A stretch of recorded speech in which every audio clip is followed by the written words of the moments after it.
การเติบใหญ่ขยายตัวของอุตสาหกรรมพืชอวบน้ำแม่นภาพรวมของการพัฒนากสิกรรมทันสมัยถึงภูเพียงเขตมาหลงสาธารณรัฐประชาชนจีนพืชอวบน้ำโดยรูปลักษณะที่มีความหนาหักและการดูแลรักษาง่ายจึงกลายเป็นไม้ประดับในเฮือนที่ได้รับความนิยมในฐานะพืชบำบัดพืชดังกล่าวมักแสงแดดมีความทนทานต่อความแห้งแล้งและมีความสามารถในการปรับตัวเข้ากับสภาพการเปลี่ยนแปลงของอุณหภูมิในแต่ละวัน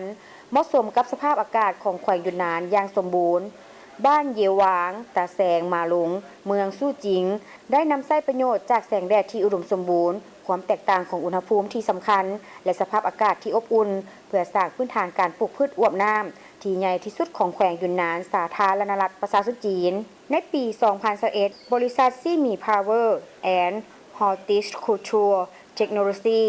จำกัดผู้เดียวได้เข้ามาตั้งรากฐานอยู่บ้านเยวหวางโดยเซาเนื้อที่ดินจำนวนหลายกว่า21เฮกตาร์เพื่อสร้างเงินแก้วอัศริยะและปลูกพืชอวบน้ำหลายกว่า 300,000 ต้นที่มีหลายกว่า 1,000 ชนิด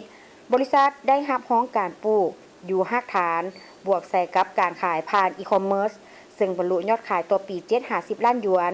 ผลิตภัณฑ์ของบริษัทจำหน่ายขายไปทั่วประเทศและส่งออกไปยังอาเซียนตะวันออกเฉียงใต้